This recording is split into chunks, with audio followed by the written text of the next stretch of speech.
कुछ अहम खबरों से आपको आगाह करेंगे और सबसे पहले आपको ये बताएं कि लाहौर की एंटी करप्शन कोर्ट ने परवेज इलाही को गुजरात तरक्याती मंसूबे में करप्शन केस से बरी कर दिया है। ये बड़ी खबर आ रही है। लाहौर की एंटी करप्शन कोर्ट ने परवेज इलाही को गुजरात तरक्याती मंसूबे में करप्शन केस से बरी कर दिया है। चौधरी परवेज इलाही अगर किसी दूसरे मुकदमे में मतलूब नहीं तो उन्हें फौरी रिहा कर दिया जाए, अदालत ने ये हुक्म दिया है। उस्मान भट्टी हमारे नुमाइंदे हमें ज्वाइन कर रहे हैं, उनसे मजीद तफसीलात जानते हैं। उस्मान, आगाह कीजिएगा, महफूज फैसला सुना दिया गया है?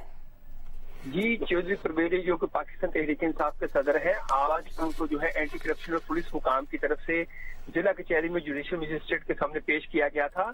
केस की समाअत हुई। जो एंटी करप्शन हुकाम है उन्होंने तहकीकात के हवाले से मजिस्ट्रेट को आगाह किया कि किन केसेस में हमने परवेज इलाही को गिरफ्तार किया है।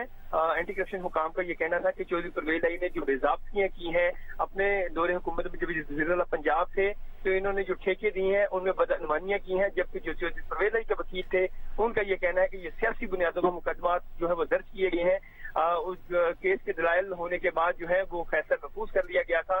चौधरी परवेज इलाही को तकरीबन 12 बजे के करीब जो है जिला कचहरी में अदालत में पेश किया गया था और जब फैसला महफूज कर लिया गया था उसके बाद चौधरी परवेज इलाही को एंटी करप्शन जो हुकाम है वो लेकर एंटी करप्शन हेडक्वार्टर चले गए थे। अब जो है वो फैसला सुना दिया गया है जिसमें उनको बरी-जुमा करार दे दिया गया है और ये फैसले में लिखा गया है कि अगर वो किसी और केस में मतलूब नहीं है तो उनको फौरी तौर पर रिहा कर दिया जाए। अब जाहिर है कि अगर उन पर कोई और मुकदमा होगा तो उसमें पुलिस हुकाम या FIA हुकाम या नैब हुकाम जिनको वो मतलूब हैं तो वो मुकदमा दर्ज करके उनको दोबारा गिरफ्तार कर सकते हैं, मगर अभी तक कोई ऐसी चीज सामने नजर नहीं आ रही। अच्छा उस्मान भट्टी, ये बताइएगा, ये केस ही खत्म कर दिया गया है आपके मुताबिक जो फैसला सुनाया गया है और बरी करने का हुक्म दिया गया है अदालत में? क्या एंटी करप्शन के वकील ने यह बताया था कि उनके खिलाफ दीगर मुकदमात हैं, शायद कोई 5 की तादाद? जी, जो एंटी करप्शन हुकाम थे जाहिर है वो तो उन मुकदमात का बताएंगे जो एंटी करप्शन हुकाम ने दर्ज किए हैं। उनका मुताबिक ये था कि जो गुजरात में ठेके हुए हैं, गुजरात में ठेके दिए गए हैं, उनमें बदअनवानियां चौधरी परवेज इलाही की तरफ से सामने आई हैं। अब अगर पुलिस को या नैब को या FIA को किसी केस में मतलूब है तो दोबारा उनकी गिरफ्तारी डल सकती है। हमने ये भी देखा कि वहां पर जो चौधरी परवेज इलाही के वकील थे उनकी तरफ से इस बात पर इसरार किया गया, जो जज साहब का रिटायरिंग रूम था वहां पर जाकर उन्होंने गुफ्तगू की कि चौधरी परवेज इलाही को अभी आप पुलिस हुकाम के हवाले ना करें क्योंकि हमें डर है कि ये इन पर और दूसरा कोई मुकदमा डाल सकते हैं। तो जज साहब ने वुकला की भी सुनी, एंटी करप्शन हुकाम की भी सुनी, पुलिस हुकाम की भी सुनी। पुलिस हुकाम का ये मौकफ था कि क्योंकि सिक्योरिटी के हालात ऐसे हैं कि यहाँ पर कोई बदमजी हो सकती है। अच्छा उस्मान, ये भी वाज़ेह कीजिएगा, गुजरात तरक्याती मंसूबे में तो उनको बरी कर दिया गया है, फौरी रिहाई का हुक्म दिया गया है, लेकिन अगर कोई दीगर मुकदमा एंटी करप्शन से मुतालिक उनके ऊपर है तो फिर तो क्या उनकी रिहाई टल जाएगी और उनको मजीद हिरासत में रखा जा सकता है?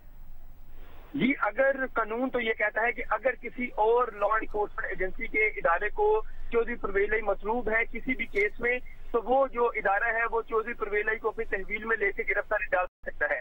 आज जो केस की समाअत हुई जिला कचहरी में वो सिर्फ और सिर्फ एंटी करप्शन में जो मुकदमात दर्ज थे उस हवाले से जो है एंटी करप्शन ने कल गिरफ्तार किया चौधरी परवेज इलाही को उनके घर के बाहर से। आज जो है वो जिला कचहरी में प्रोड्यूस किया गया उन्हें और एंटी करप्शन हुकाम ने अपने दलाइल दिए, जबकि चौधरी परवेज इलाही के जो थे वो इस बात पर इसरार करते रहे कि ये इंतकामी बुनियादों पर केस बनाए गए हैं। अगर उन पर कोई और बदनवानी का केस है तो उसमें एंटी करप्शन दोबारा ही पकड़ सकती है। ठीक है उस्मान भट्टी, इस खबर की तफसीलात से हमें आगाह कर रहे थे। लाहौर की एंटी करप्शन अदालत ने फैसला सुनाते हुए चौधरी परवेज इलाही को फौरी तौर पर रिहा करने का हुक्म दिया है।